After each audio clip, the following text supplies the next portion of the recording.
시청자 여러분 안녕하십니까? 월요일 아침 뉴스퍼레이드 이상목입니다.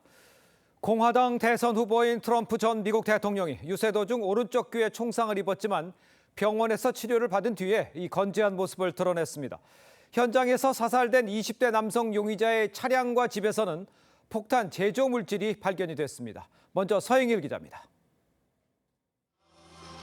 연단에 오른 트럼프가 연설하는 도중 갑자기 총성이 울려 퍼집니다.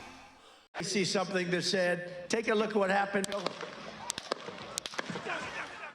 단상 뒤 몸을 숨겼던 트럼프가 경호원에 둘러싸인 채 주먹을 들어보이자 환호가 터져 나옵니다.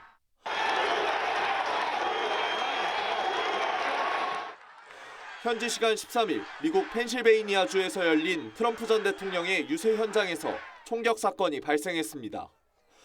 총알은 연단에서 약 150m 떨어진 곳에서 발사됐는데 사고로 50대 남성 1명이 숨지고 2명이 중상을 입었습니다. 총격범은 비밀경호국에 의해 현장 사살됐습니다. 현지 수사당국은 총격범의 단독 범행으로 외국 테러단체와의 연결은 없는 것으로 파악했다라고 밝혔습니다. 용의자는 요양원에서 영양보조사로 근무한 것으로 파악됐는데 범행 동기는 즉각 알려지지 않았습니다. 사살된 총격범의 차량과 자택에서는 폭발물도 발견됐다고 외신은 전했습니다. 바이든 대통령은 이번 총격 사건을 규탄했습니다. As I said last night, there is no place in America for this kind of violence or any violence for that matter. 미 언론은 트럼프가 피격 사건에서 기적적으로 목숨을 건지면서 지지자들이 결집하고 대선 승리 가능성도 높아졌다고 전망했습니다. TV조선 서영일입니다. 미국 수사 당국은 총격범이 펜실베니아 출신 20살의 백인 남성이라고 밝혔습니다. 이번 총격을 대통령 후보 암살 시도라고 규정한 당국은 범행 동기와 배후를 파악하는 데 주력하고 있습니다. 이 남성은 유세장에서 150m 떨어진 건물 지붕에서 트럼프를 저격했습니다. 이정민 기자가 총격범의 범행을 재구성했습니다. 펜실베이니아 유세장인 버틀러 농장은 총격 당시 인파로 가득했습니다. 총격범은 트럼프가 연설한 연단에서 약 150m 떨어진 한 사무용 건물 지붕 위에서 조준 사격을 한 것으로 보입니다. 이 건물은 경호 범위 밖에 위치한 것으로 알려졌습니다. 총격범은 현장에서 사살됐습니다. We noticed the guy crawling, bear crawling up the roof of the building beside us. We're pointing at the guy crawling up the roof. And he had a gun, right? He had a rifle. A rifle. We could clearly see him with a rifle. 총격범은 유세장에서 90km 떨어진 마을에 사는 20세 백인 남성 토마스 매튜 크룩스로 현지 언론 보도에 따르면 공화당원으로 투표 등록이 돼 있고 3년 전 민주당 후보 지지단체에도 기부한 이력이 있는 것으로 전해졌습니다. FBI는 이번 총격을 암살 시도로 규정했습니다. What we're calling an assassination attempt against our former president, Donald Trump. Haven't identified motive, although our investigators are working tirelessly to attempt to identify what that motive was. 뉴욕타임스는 현장에서 AR-15 반자동 소총이 회수됐다고 보도했는데 군용 총기인 M16을 개량한 AR-15는 미국에서 빈번하게 발생하는 총기 난사 사건에 주로 사용된 무기입니다. TV조선 이정우입니다. 네, 트럼프 전 대통령에 대한 암살 시도를 보면서 총격으로 사망한 존 F 케네디 대통령 형제를 떠올리셨던 분들도 많은데요. 개인의 총기 소지가 허용되는 미국에서는 특정 정치인을 향한 총기 테러 끊이지 않아 왔습니다. 역대 미국 대통령과 대선 후보를 겨냥한 암살 시도 15번 있었고 현지 대통령 가운데 4명은 총격으로 목숨을 잃었습니다. 한지은 기자가 정리했습니다. 지난 1968년 민주당 대선 경선 후보였던 로버트 F 케네디 후보는 캘리포니아주 경선 승리 자축 연설 뒤 팔레스타인 난민에게 총격을 받아 사망했습니다. 5년 전엔 형인 존 F 케네디 대통령이 목과 등, 머리에 총탄을 맞아 암살됐는데 미국 정치 명문가의 비극으로 회자됩니다. The President of the United States is dead. 1972년 민주당 대선 후보 경선에 출마한 조지 월러스 엘레바마 주지사는 연설 직후 정신질환자의 총격에 하반신이 마비됐습니다. The police arrested a suspect right away. 가장 최근인 1981년 로널드 레이건 대통령이 정신질 환자가 쏜 총탄에 가슴을 맞아 수술 끝에 살아났습니다. 미국에서 대통령 당선자와 후보에 대한 암살 시도는 모두 15번으로 현직 대통령 4명이 목숨을 잃었습니다. 트럼프 전 대통령도 재직 시절인 2020년 8월 코로나 사태 브리핑 도중 백악관 인근에서 울린 총성에 집무실로 피신했습니다. There was a shooting outside of the White House and seems to be very well under control. But there was an actual shooting and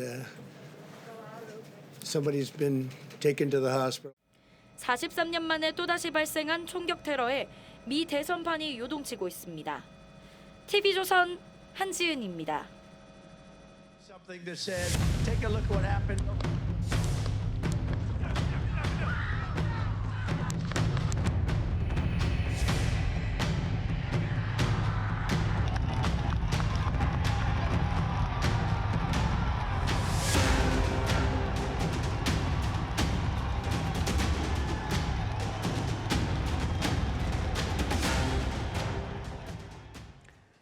네, 보신 것처럼 트럼프 전 대통령 피격 사건 충격 그 자체였습니다. 용의자가 군중 앞에서 버젓이 총기를 정조준하는 모습까지 공개되면서 부실 경우 논란까지 불거지고 있는데요. 국제부 서열 기자와 함께 자세한 이야기 나눠보도록 하겠습니다.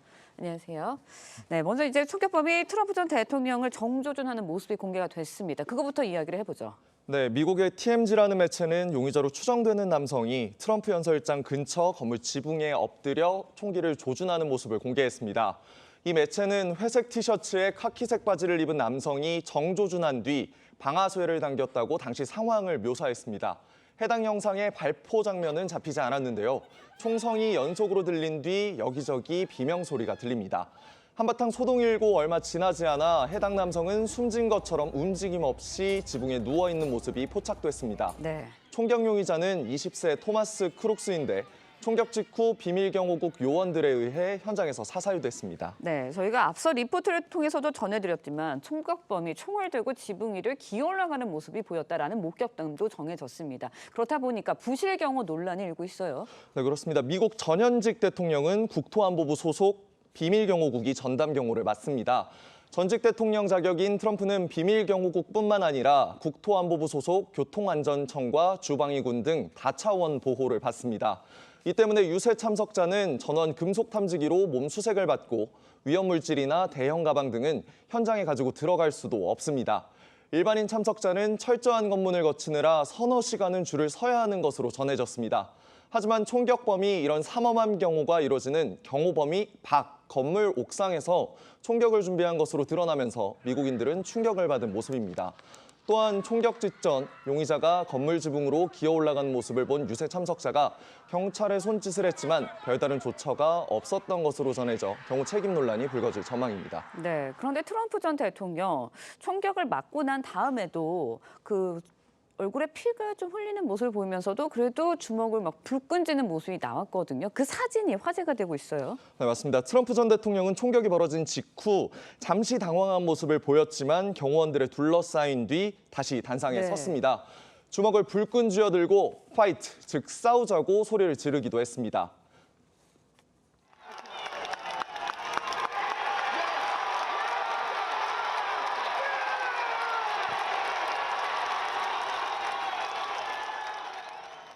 이 장면은 퓰리처상 수상자인 AP 기자의 카메라에 포착돼 인터넷 등에 빠르게 퍼지고 있습니다.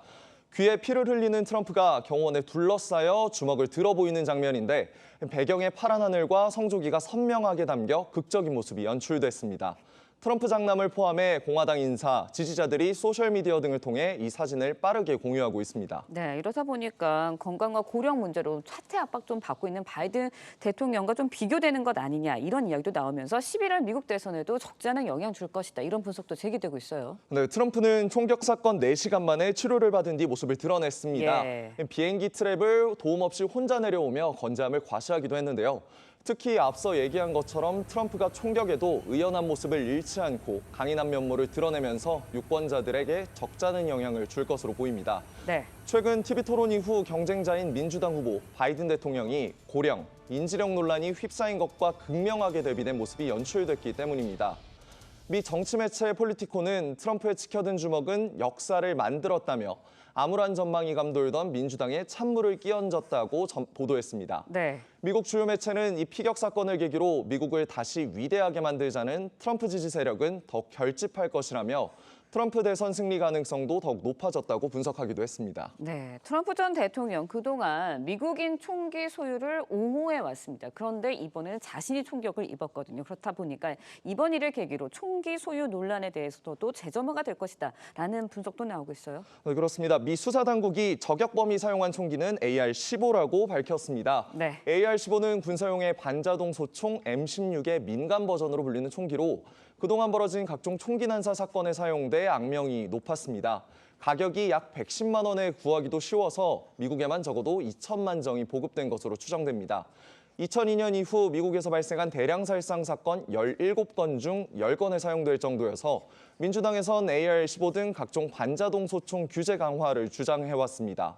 공화당과 보수 진영은 총기 소지는 생명과 재산을 보호하기 위한 기본권이라고 그동안 주장해왔는데 정작 트럼프가 총격으로 목숨을 잃을 뻔한 상황이 연출되면서 향후 대선 국면에 논란이 불가피할 거란 전망이 나옵니다. 네, 오는 11월 대선에서 어떤 영향을 미칠지 관심이 쏠리고 있습니다. 좀 더 지켜봐야 할 것 같네요. 국제부 서영일 기자와 이야기 나눠봤습니다. 오늘 말씀 고맙습니다.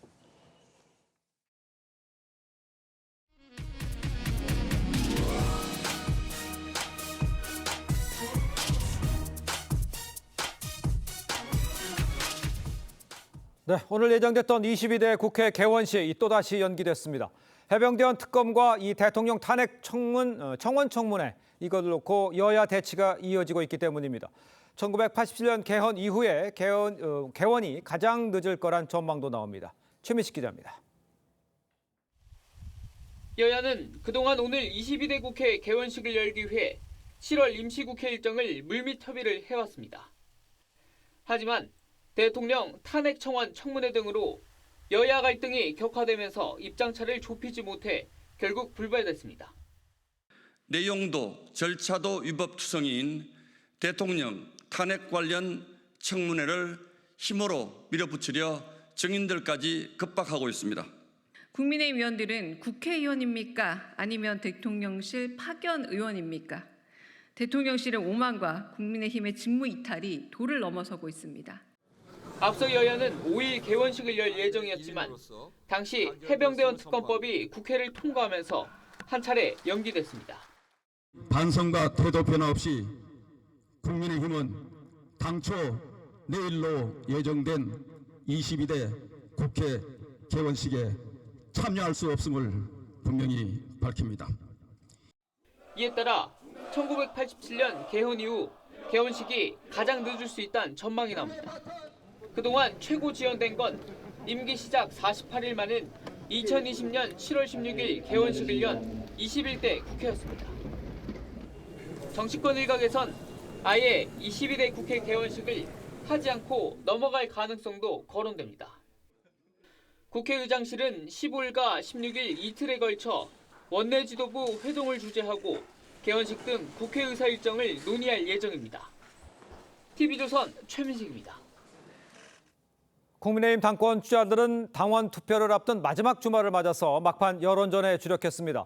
원희룡, 나경원, 윤상현 후보는 상향식 공천, 오픈 프라이머리를 제안하면서 한동훈 후보의 이른바 사천 논란을 제기를 했고 한 후보는 흑색 선전, 마타도로는 당원들의 지지를 받을 수 없다면서 반박했습니다. 김하림 기자입니다. 원희룡 후보는 밀실 사천 공천을 없애고 상향식 공천을 하겠다며 한동훈 후보의 소위 사천 논란을 다시 겨냥했습니다. 많은 공천 작업을 해봤지만 이런 식으로 이루어진 공천 저는 본 적이 없습니다. 당무감찰부터 하십시다. 나경원 후보는 한 발 더 나아가 여야 동시 오픈 프라이머리, 완전국민 경선제를 공약했고 한 후보를 향해선 당대표가 되면 대선 출마를 위해 내년 9월에 사퇴할 거냐고 꼬집었습니다. 당대표가 계속 바뀌는 것에 대해서 걱정들 하고 있습니다. 1년짜리 당대표는 당원들이 원하지 않고 국민들도 원하지 않을 것이라고 생각합니다.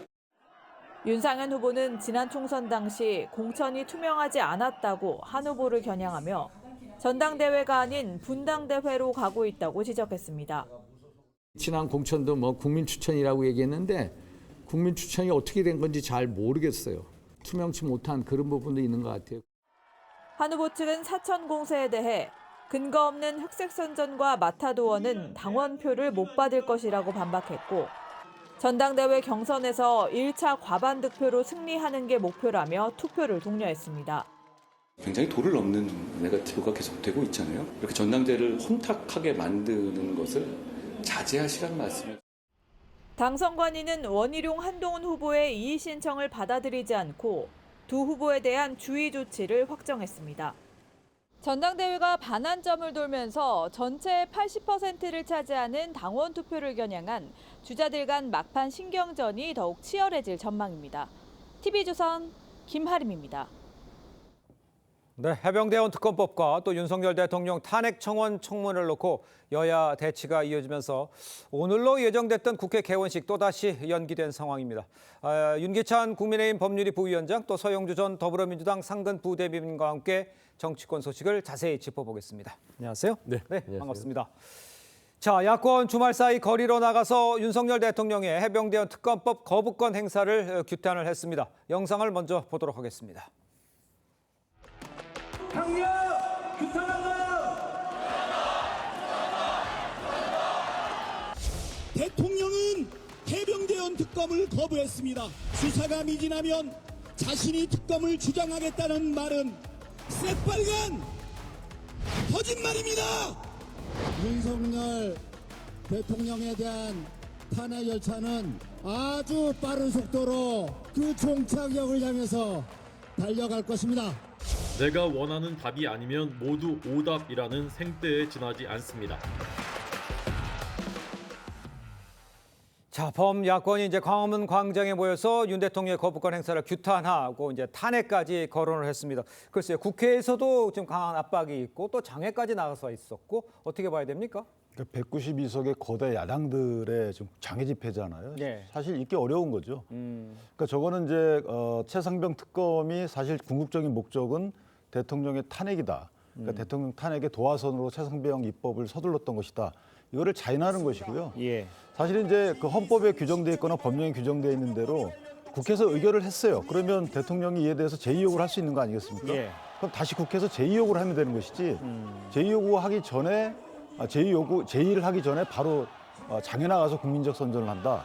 저는 이게 완벽한 특검법의 목적이 진상규명이 아니고 대통령 탄핵에 있다. 이것을 자인한 것이라고. 목표가 대통령 탄핵에 있는 것을 자인한 것이다라는 말씀을 해주셨어요. 민주당은 장애 투쟁에 이어서 해병대원 특검법 입법 청문회 증인으로 출석했던 이종섭 전 장관 등 6명을 고발하겠다 이런 방침까지 내놨습니다. 대통령 탄핵을 위한 수순을 밟고 있는 건지에 대한 답하고 그다음에 이종섭 증인 채택 요 관계까지 같이 좀 답변을 해주십시오. 그러니까 이 최병 특검 자체가 대통령을 탄핵을 한다. 그렇게 주장하는 바도 참 어불성설 같아요. 네. 뭐가 그리 떳떳하지 못하죠? 최병 특검을 받으면 탄핵당하나요?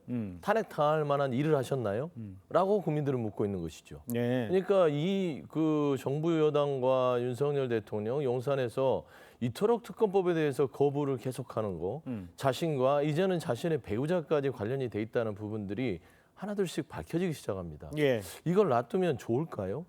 제 생각에는요, 이 정국과 안정을 위해서도 본인이 떳떳하다면 특검을 받고 그 부분에 대해서 정치적 책임을 야당에 물으면 될 거 아닙니까? 예. 저는 이런 부분에 있어서는 너무 국정혼란에 대해서 무책임하다라고 말씀을 드리고 나머지 뭐 증인들에 대한 고발은 법률과 어떤 여러 가지 절차에 따라서 예. 국회에서 이렇게 출석 요청을 하면 나와야죠. 그런데 왜 이분들은 거부를 하는 것인지 저는 분명히 그렇습니다. 본인을 위해서나 나라를 위해서 국정의 혼란을 바로잡기 위해서는 최병 특검 그렇게 받기 어려운 것인지 스스로 좀 물어봤으면 좋겠다. 예. 그런 말씀 드립니다. 아니 근데 무조건 받지 않으면 그게 죄를 자인하는 거다 이런 식의 논리라는 것은요. 이 일반 형사 절차에서도 있어서는 안 될 겁니다. 두 번째는 그러니까 최혜병 특검의 목적이 진상규명이잖아요. 그 진상규명 하고 있잖아요. 예. 첫 번째는 그 순직 원인에 대해서는 이제 경북경찰청이 1차 수사 결과를 내놨기 때문에 이건 거의 다 다퉈보면 되는 거고 그다음에 외압 의혹에 대해서는 이제 공수처에 수사를 하고 있기 때문에 이게 진상규명을 안 하고 있는 게 아니에요. 그럼에도 불구하고 특검을 지속적으로 요구하는 거고 또 하나 이전에 말씀드렸지만 이게 작년도에 고소고발을 한 이후에 2일 뒤에 특검 발의를 했어요. 그러니까 이 자체가 이제 저희 정쟁용이라는 거고요. 네. 또는 안 나간 사람들에 대해서 아니 증언 거부한 사람들에 대해서 고발한다는 거는 증언 거부권이 명시돼 있어요. 그 수사를 받고 있는 사람에 대해서 증언 거부했다고 선서 거부했다고 고발하는 것 자체가 네. 이것 또한 일반 수사기관에서도 있지 않은 사안들이란 말이죠. 이렇게 압박하는 게 어디가 있습니까? 그러니까 이게 당신 선서 거부했으니까 문제가 있는 거 아니냐 이렇게 묻는 거하고 똑같아요. 특검 거부했으니까 당신 문제가 있는 거 아니냐 이렇게 하지 말라는 게 헌법에 나와 있는 거거든요. 예. 불리한 짓을 했다 하더라도 증언 거부했다 하더라도 불리한 처분하지 말라.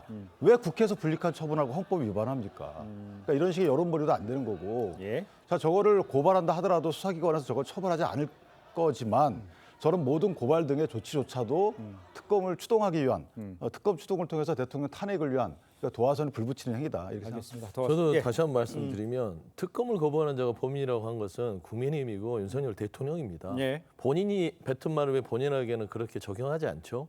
전형적으로 내로남불이잖아요. 그다음에 말씀한 대로 이 특검의 이 단초를 키운 것은 윤석열 대통령이에요. 네. 굳이 따지고 보면 애초부터 최혜병의 죽음에 이르는 이 진상 규명을 그냥 절차에 따라서 두면 됐어요. 예. 이처벌해서 경북경찰청에서 수사를 해서 그 결과를 발표하면 아무 일도 일어나지 않았습니다. 예. 그럼에도 불구하고 대통령실이 임성근 1사단장을 구하기 위해서 개입하면서 이 일이 예. 이렇게 커진 거 아니겠습니까? 저는 그 부분에 대해서 명백하게 왜 개입을 했는지 예. 어떤 사람이 관련이 돼 있는지 털고 나가야 돼요. 알겠습니다. 예.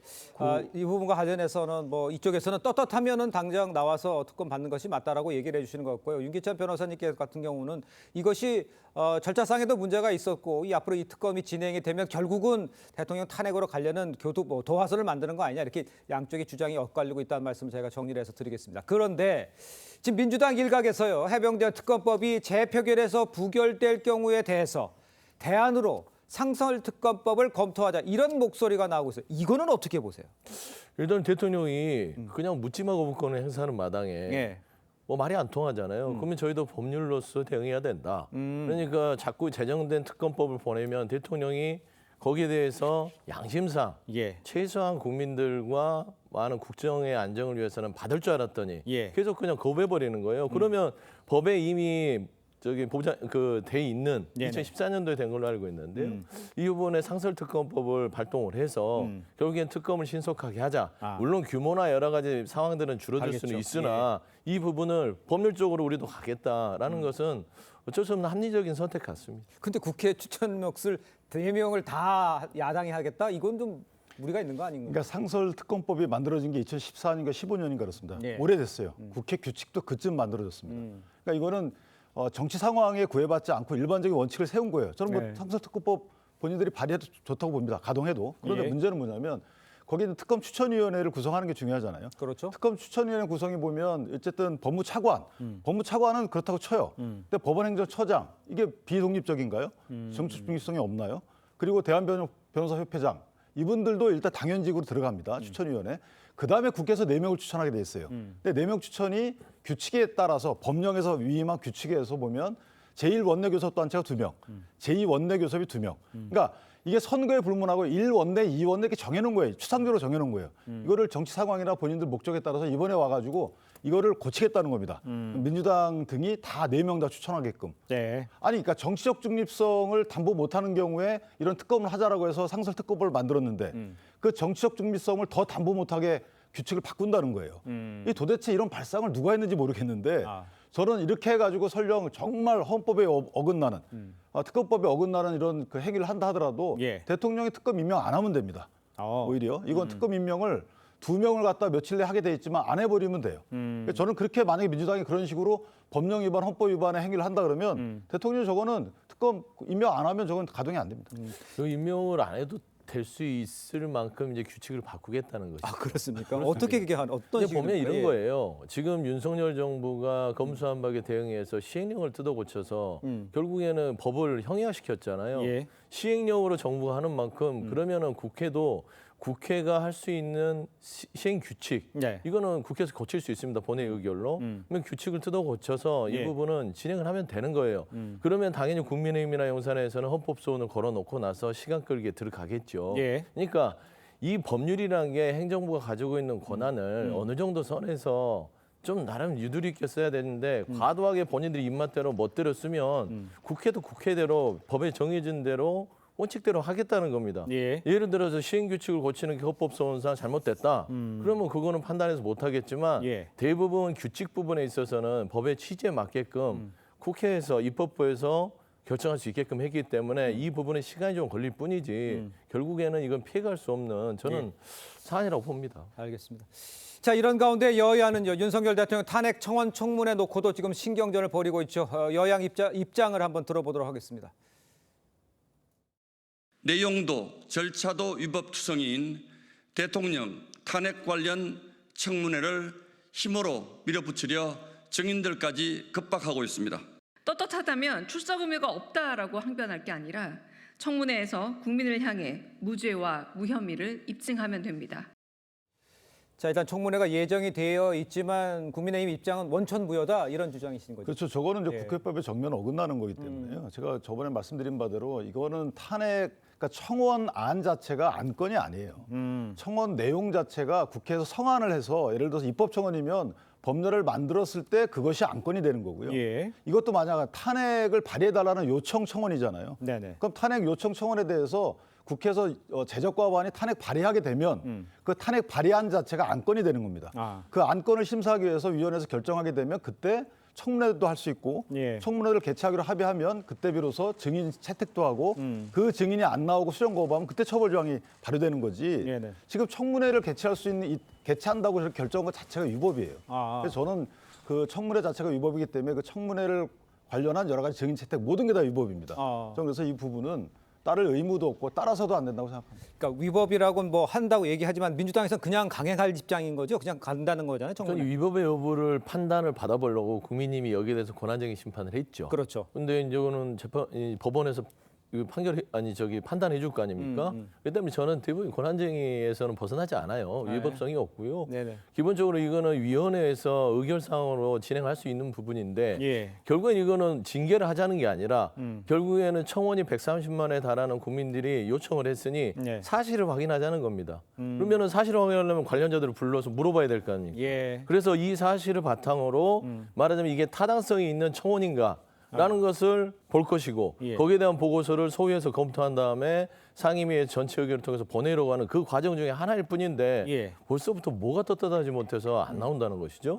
나와서 그냥 정말로 이거 아무 일도 아닌데 이거는 과도한 일이다라고 본인들이 항변할 수 있는 자리 아니겠습니까? 그러니까 이 자체가 도망 다니는 거예요. 그 이상 그 이하는 뭐 판단할 방법이 없습니다. 제가 간단히 한 말씀을 드리면 자 그렇게 이 일반인들이잖아요. 어떻게 보면 전공과 연관된 사람들이지만 그렇게 떳떳하다면 그럼 돈봉투 받은 분들 얼른 출석하세요. 조사 받으세요. 아니 돈봉투 받았다고 의혹을 받은 사람들이 난 떳떳하다고 안 나가시잖아요. 그럼 민주당의 논리대로 하면 그분들부터 출석시켜서 조사받고 그다음에 일반 국민들도 그에 따라서 조사받아라. 이렇게 모범을 보이세요. 알겠습니다. 진짜 여야가 아주 뜨겁게 이제 맞서고 있는 상황인데 어떻게 될지 좀 지켜봐야 할 것 같습니다. 자, 다음으로 국민의힘 소식도 짚어볼게요. 당 선관위와 윤리위 잇따라 경고에도 당권 주자 간 신경전 정말 거셉니다. 원희룡, 나경원, 윤상현 의원 한 후보의 소위 이제 사천 논란 제기하면서 공세를 이어갔는데 한 후보는 흑색선전이다, 맡아도 오다, 이 당원들의 지지를 얻기 힘들다 이렇게 거리를 두고 있습니다. 지금 이 시점, 이 상황까지 온 거는 어떻게 평가를 하십니까, 지금? 그러니까 이게 사천이다, 밀실공천이다 이렇게 네이밍한 거에 대한 한 후보 측의 문제 제기는 이름 또 뭐 타다운 면도 없지 않아 있어요. 근데 이제 그걸 바꿔 말하면 그 당시에 비례공천이라는 것은 전략적으로 해야 되는 것이거든요. 그러니까 특정 직역을 대표해서 그 직역분을 공천함으로써 특정 직역의 지지를 이끌어낸다든가 국민한테 이런 분을 공천했으니까 국민적 지지를 호소한다든가 이런 전략이 숨어 있어야 된다. 그런데 그런 전략이 안 보이는 공천이 보였다. 이런 취지의 아마 나경원 의원과 원희룡 후보 측에서는 공세인 것 같아요. 그러니까요. 그렇다면 거기에 대해서 한 후보 측도 이런 취지로 공천을 한 거다라고 일단 해명을 해야 되는 거죠. 예를 들면 김혜지 의원 같은 경우에 연속 2번의 비례 공천을 받았잖아요. 그렇죠. 물론 훌륭한 분입니다. 예. 근데 비례 공천은 개인적 훌륭함만 갖고 공천하는 게 아니거든요. 그 공천에 따른 전략이 일단 엿보여야 되는데 그럼 어떤 전략을 공천을 한 것이냐에 대해서 돌려묻는 거예요. 그렇다면 그런 개개의 사안의 모든 걸 다 할 수는 없지만 이런 비전을 갖고 이런 전략을 갖고 공천한 것이다. 이 정도의 해명은 하루 붙이게 해줘야 되는 게 아닌가 싶습니다. 그러니까 흑색 선전이다, 마타도로 이렇게 단박평으로 막을 것이 아니라 좀 그 얘기되는 것을 좀 설명을 필 필요가 있다. 그렇죠. 이렇게 뭐 그러니까 뭐 밀실공천, 사천 이거는 사실은 전체를 다 매도하는 걸 수가 있잖아요. 그러니까 그런 것보다는 개개 공천행위에 대해서 이거 전략이 안 보인다. 이런 전략이 뭔지에 대해서 묻는 정도의 공세가 적당하지 않을까 싶습니다. 알겠습니다. 자, 이런 가운데 이제 전대 막판의 변수로 이제 나경원, 원희룡 후보의 단일화 가능성이 지금 떠오르고 있습니다. 그러니까 두 번째 이제 2차 경선에서 이제 상황이 바뀔 수 있다는 걸 이제 전제로 두고 이런 얘기가 나오고 있는 거겠죠. 두 후보 서로 본인을 도우라면서 신경전을 벌이는 모습인데 전대가 치러지기 전에 단일화 가능성 밖에서 봤을 때는 어떻습니까?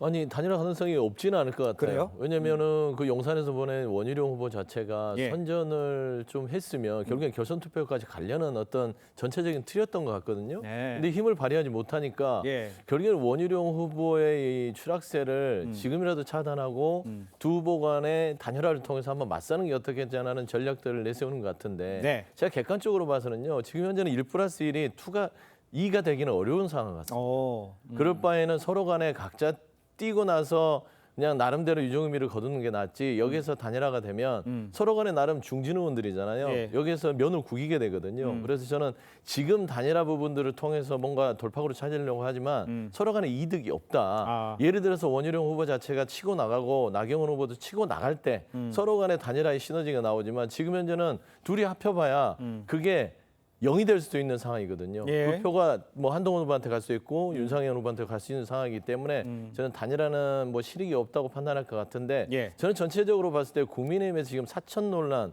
밀실 논란 이런 이 공천에 대해서 얘기할 때 보면 누워서 침은 뱉을 수 있으나 누워서 하늘에다가 오물을 뿌리는 그런 격이거든요. 그러면 국민의힘의 공천이 이번 총선에서 완전히 시스템이 없었다는 소리잖아요. 그러면 스스로 당에 대해서 이미지를 깎아먹으면서 지금 선거를 하는 건데 과연 이게 도움이 될 것인지 스스로들 공격 포인트를 잘 생각했으면 좋겠습니다. 알겠습니다. 국민의힘의 그 전당대회를 아주 신랄하게 비판해 주신 것 같은데 글쎄요.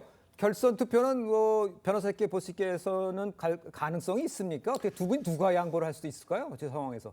결선 투표 전까지는 그러니까 나경원 후보나 원희룡 후보나 윤상현 후보 중에 일단 양보하는 사람은 없을 겁니다. 그 양보도 바람직해 보이지 않아요. 만약에 결선 투표를 가고자 한다면 왜냐하면 일단은 당원들의 표심은 저희가 확인할 수는 없지만 어쨌든 여론조사상 나타나는 여러 수치로 볼 때 지금 한동훈 후보의 1차 과반 저지도 굉장히 어려운 상황이거든요. 그렇다면 둘이 합쳐가지고 1.5가 된다면 그거는 결선전의 단일화는 의미가 없는 거고요.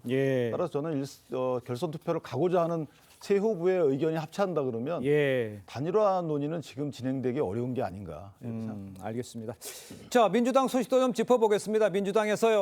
원내에서 이 전현희, 민영배 의원 등 7명의 의원이 또 원내에서는 정봉주 후보가 본선 경선의 최고위원이죠. 나선 상황입니다. 글쎄요. 그 이성윤 의원 빼고는 좀 대체로 원내에 있는 분이 당선이 됐어요. 최고위원 그 경선 상황을 어떻게 보면 좋겠습니까? 일단 저는 이제 보는 어떤 결과치를 생각해 보니까 인지도 순으로 뽑힌 것 같습니다.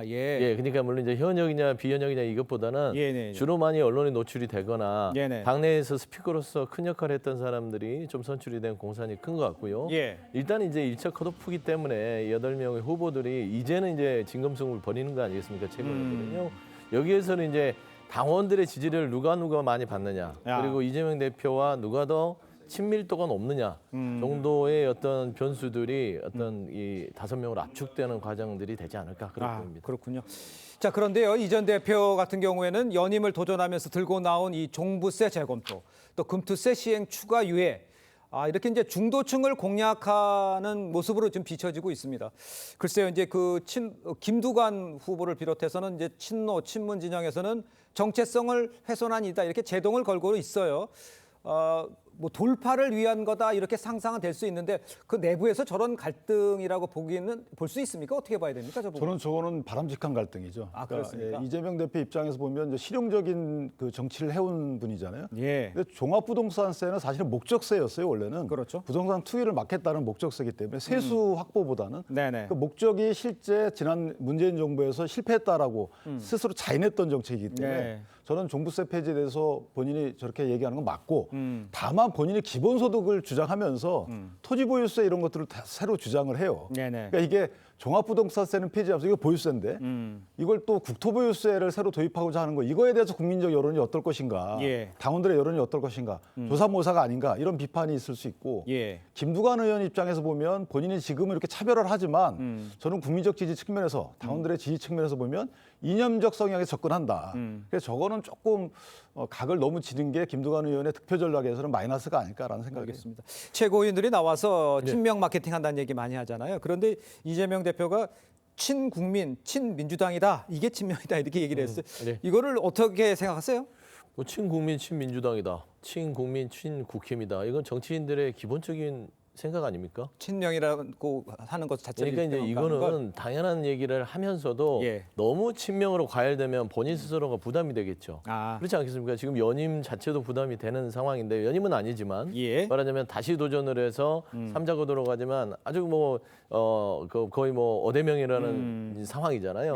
그렇기 때문에 여기에서 최고위원까지 다 뭐 이재명 대표에게 과열돼서 집중을 한다면 본인에게 부담이 되기 때문에 조금 더 메시지를 차별하라 그런 얘기 같습니다. 알겠습니다.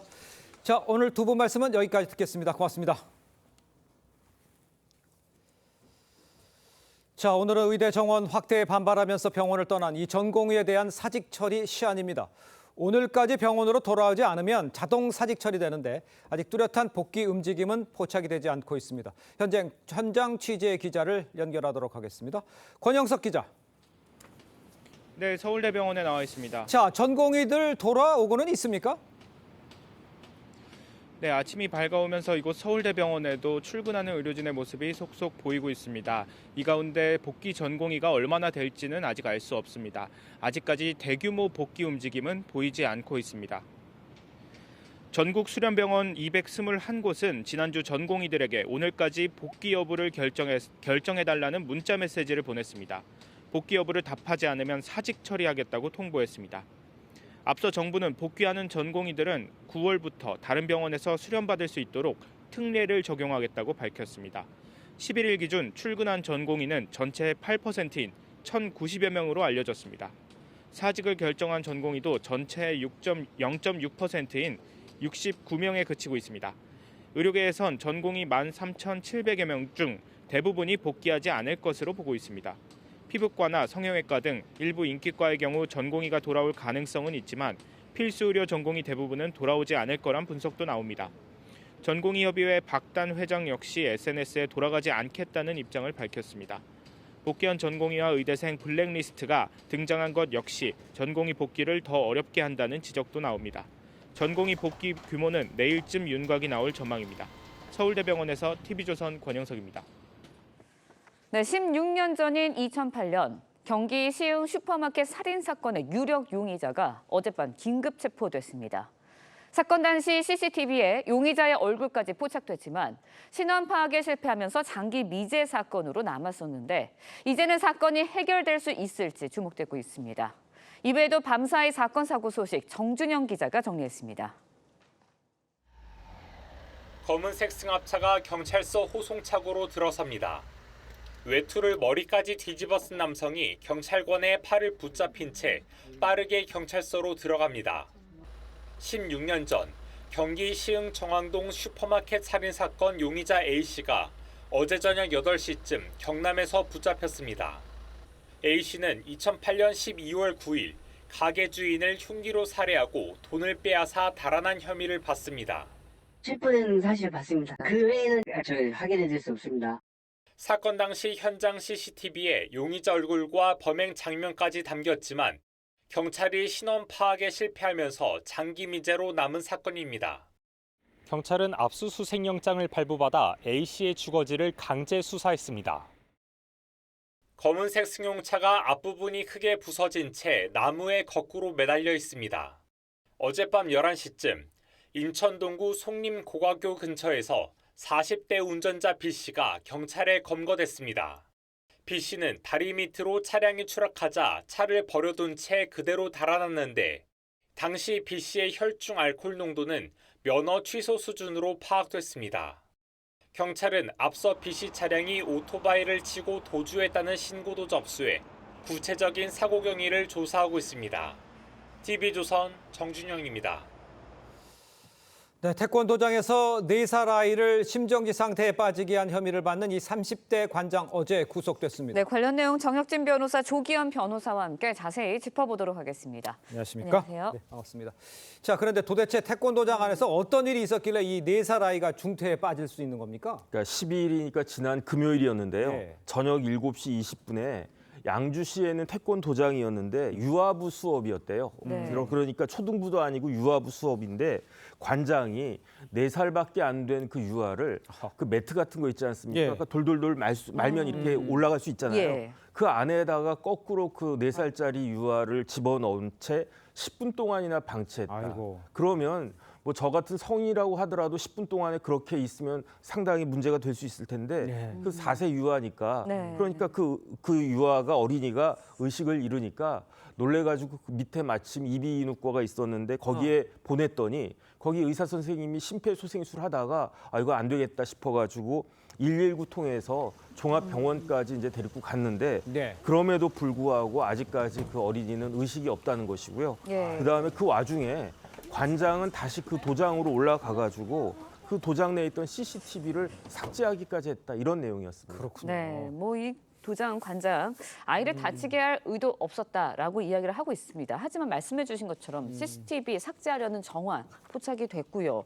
그렇다 보니까 이 사람에게 어떤 혐의를 내릴 수 있는지, 어떤 처벌이 내려질 수 있는지, 그리고 이렇게 삭제된 상황에서 혐의 입증이 가능한 건지 궁금하거든요. 일단 당장에는 아동학대 그 특례법상의 아동학대 중상해죄가 성립 가능성이 높습니다. 예. 그래서 고의로 하지 않았다는 부분으로 지금 계속 강조하고 있는 게 중상해에 고의가 없었다는 부분을 강조하고 있는 것 같으로 보이는데요. 일단 CCTV 영상을 삭제했다고 하더라도 그 직후에 수사당국이 CCTV를 확보했기 때문에 포렌식을 통해서 복구될 가능성이 높다고 보여지고 그게 아니더라도 지금 그 피해 아동에 대해서 가해 행위를 하는 동안에 그 사실 위험성을 알고 그 말리는 사람이 있었고 말렸다는 진술도 있고요. 예. 당시에 아마 그 현장에 여러 아동들이나 이 목격한 사람이 많을 것으로 보입니다. 여러 가지 정황을 볼 때 혐의 입증은 어렵지 않을 것으로 예상이 됩니다. 네. 포렌식을 통해 그 혐의 복구가 또 됩니까? 예, 가능할 것으로 보입니다. 예. 일단 그 추가 피해자가 나올 가능성도 지금 제기가 되고 있다는데 수사는 어떻게 진행이 됩니까? 일단은 그 도장에요. 네. 다른 사범도 있었는데 그 사범의 진술에 따르면 이전에도 그 관장이 2차례나 비슷한 일을 하는 것을 목격을 했다. 그래요? 그다음 이건 너무 심하지 않느냐 어린이한테 예. 그래가지고 제지를 했었는데 소용이 없었다 이런 이야기고요. 네. 그다음에 그 태권도장에 다른 아동들도 여럿 있지 않겠습니까? 예. 다른 아동들에 대한 또 다른 피해가 없었는지 이 부분에 대한 수사도 이루어질 것으로 보입니다. 네, 수사가 진행되고 있으니까 관련 소식 들어오는 대로 또 저희가 전해드리도록 하겠습니다. 네. 다음 소식도 짚어보도록 하겠습니다. 1000만 구독자 보유한 먹방 유튜버 찌양. 이 찌양을 협박해서 거액을 받아냈다는 의혹에 휩싸였던 유튜버들 사실관계가 다르다라면서 의혹을 부인하고 나섰습니다. 먼저 이들이 주장하고 있는 게 어떤 건가요? 일단 그 관련 유튜버들이 그 찌양에 대해서 협박, 그 공갈을 통해서 이 금원을 받았다 이런 예. 의혹들인데요. 예. 이제 그런 게 아니라는 거죠. 2023년 2월에 이 사실에 대한 제보를 받고 찌양 측에 접촉을 했는데 네네. 그 내용은 협박을 해서 돈을 받은 게 아니라 찌양을 보호하기 위한 컨설팅 명목으로 돈을 받았다는 겁니다. 예. 그래서 5,500만 원을 받은 사실을 부인하지는 않는데 그 돈을 받은 다음에 이 제보를 받은 다른 유튜버들이 있지 않겠습니까? 이런 걸 폭로하는 것을 막는 방식으로 그 다른 유튜버들에게 후원금을 지급하는 등의 행위를 했다는 것이고요. 네. 오히려 이게 이제 과정에서 그와 다른 그 진술들이 나오니까 그건 소위 말하는 이중 스파이. 그러니까 이 제보를 서로 아는 척하면서 찌양을 보호하기 위해서 다른 유튜버를 설득하는 이런 활동들을 했다는 것인데요. 이제 지금에 와서 이 사실이 공개되니까 이제 그런 활동을 더 할 수 없어서 이제 금원을 반환하겠다는 그 입장을 밝히고는 있는데 수사를 받는 과정에서 지금까지 본인이 주장하는 내용 외에도 협박이나 공갈과 관련된 이제 다른 혐의점이 있는지 수사를 통해서 밝혀질 수 있을 것으로 보입니다. 자, 이런 가운데 이제 검찰의 찌양을 협박했다는 의혹을 받는 이 유튜버들 직접 수사할지 또 경찰로 넘길지 아직 검토 중이라고 합니다. 그런데 이제 유튜버 구제영 아마 기억을 하실 걸지 모르겠습니다만 오늘 이 검찰 자진 출석을 예고를 했습니다. 자진 출석하겠다. 이거는 어떻게 봐야겠습니까? 일단 의미가 없죠. 전 누가 생각났냐면 송영길 전 대표가 생각이 났어요. 송영길 전 대표 검찰 수사해달라고 검찰청 앞에 텐트까지 치겠다고 그러지 않았습니까? 아무런 의미가 없어요. 수사라고 하는 것은 수사기관이 자신의 일정에 따라 재량껏 하는 것이지 피의자가 범죄 혐의를 받는 사람이 이렇게 해달라 저렇게 해달라 그렇게 하는 건 말이 안 되는 거고요. 아무런 의미가 없을 뿐만 아니라 이건 단순한 그냥 언론 플레이 불과하다. 오히려 나쁜 인상을 줘가지고 역효과날 가능성이 더 많아 보인다. 그냥 그 구제혁 씨는 조용히 기다리고 있다가 수사기관이 부르면 그때 가가지고 정확하게 제대로 진술을 하라 이렇게 말씀드리고 싶습니다. 그렇군요. 그런데 문제가 된 유튜버들 이번 사건 외에도 다른 사건으로 수사를 받고 있는 것으로 알려졌습니다. 근데 최근에 조회수 높이기 위해서 이제 무분별한 폭로 이어가고 있는 유튜버들에 대해서 더 강력한 처벌 이어져야 한다. 이런 비판 제기되고 있거든요. 예, 그렇습니다. 이게 이 문제가 어제 오늘이 아님에도 불구하고 실제 처벌 수위가 낮은 솜방마비 처벌이 되고 있다는 비판이 계속 제기되고 있는데요. 실제 형법상은 정보통신망법이나 그 일반 형법상 명예훼손죄로 처벌을 받다 보니까 소액의 벌금형에 그치는 경우가 많습니다. 반면에 이런 폭로를 통해서 얻게 되는 수익이 크다 보니까 또 이런 폭로를 통해서 조회수를 늘릴 수 있고 그게 수익으로 연결되다 보니까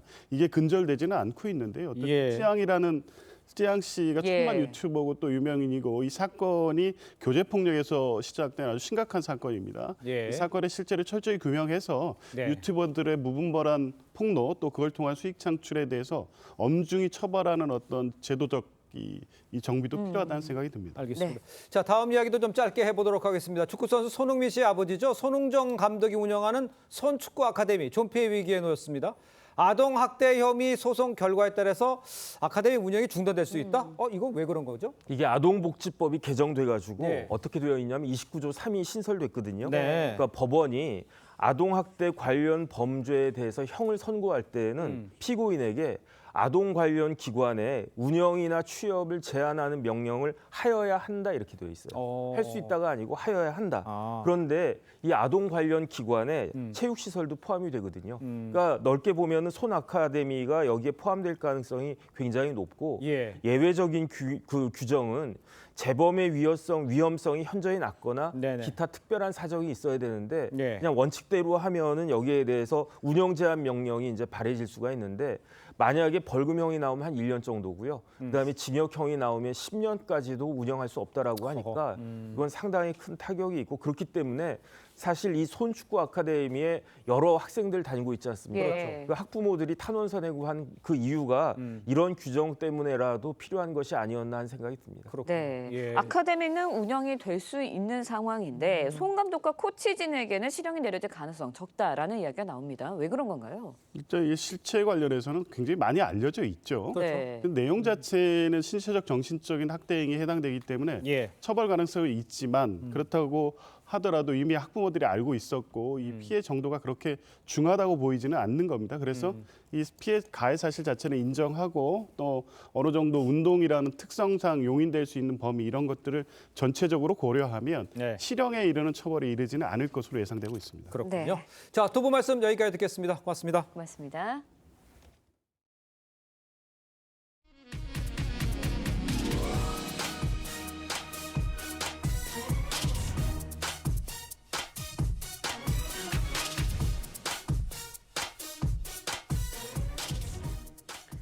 렌즈에 담긴 그 순간 그 의미를 짚어보는 시간이죠. 사진 기자가 선택한 아침의 한 장입니다. 오늘은 조선일보 사진부 오종찬 기자와 함께합니다. 안녕하세요. 오늘 아침에 볼 사진 어떤 건가요? 네, 아쿠아슬론 대회 참가자들이 서울 잠실 석촌호수로 뛰어드는 장면입니다. 어제 서울의 체감 온도가 33도까지 오를 정도로 무더웠는데요. 서울 잠실에서는 이색적인 스포츠 대회가 열렸습니다. 사진으로 만나보시죠. 출발 신호가 울리자 800여 명이 석촌호수로 뛰어들었습니다. 롯데 아쿠아슬론 대회는 우선 석촌호수를 2바퀴 수영한 뒤에 롯데월드타워 123층까지 계단으로 뛰어 올라가는 철인 스포츠 이벤트입니다. 이날 참가자 800명 가운데 32명을 제외한 768명이 끝까지 완주했습니다. 네, 계단으로 123층까지 뛰어 올라가다니 정말 대단해 보이는데요. 수영하는 모습을 보니 서울 도심 속의 호수의 수질 괜찮아 보입니다. 참가자들의 반응 어땠나요? 네, 어제 한 참가자는 수영하면서 물맛도 느껴봤는데 수영장 물처럼 깨끗했다고 말했습니다. 지난 2021년부터 송파구청과 롯데물산은 석촌호수의 수질 개선 작업을 하고 있는데요. 그 결과 예전에 0.6m였던 석촌호수의 투명도가 현재는 2m까지 증가했고요. 최근에는 수질 환경 기준 대부분의 항목에서 1등급 판정을 받기도 했습니다. 네, 기업과 지자체가 힘을 합쳐서 도심 속의 환경을 개선하는 좋은 사례가 될 수도 있어 보입니다. 지금까지 아침 현장이었습니다. 오늘은 삼복더위 중 가장 먼저 더위의 절정을 알리는 초복입니다. 서울 등 강원 내륙, 일부 충청에 폭염주의보가 내려진 가운데 한낮 기온 31도 안팎까지 오르겠는데요. 한낮에 실제 체감하는 온도는 33도 안팎까지 오르며 무덥겠습니다. 오늘 제주와 전남, 경남에는 장맛비가 내리겠는데요. 제주에 최대 100mm 이상, 남해안에 20에서 60mm의 비가 예상됩니다. 곳에 따라 시간당 30mm 안팎의 강한 비가 집중되겠습니다. 오늘 무더위 속 내륙을 중심으로는 소나기가 내리겠는데요. 충남과 전북에는 많게는 60mm, 그 밖의 지역은 5에서 40mm의 소나기가 예상됩니다. 오늘 한낮 기온은 어제와 비슷하거나 조금 높겠습니다. 서울이 31도, 제주 29도, 대구는 28도 예상됩니다. 내일은 정체전선이 다시 북상하면서 전국에 장맛비가 내리겠고 주 중반에는 중부를 중심으로 많은 양의 비가 내리겠습니다. 오늘의 날씨 이나일입니다. 네, 이상으로 월요일 뉴스퍼레이드 마칩니다. 네, 저희는 내일 아침 7시 30분에 다시 찾아뵙겠습니다. 시청해주신 여러분 고맙습니다.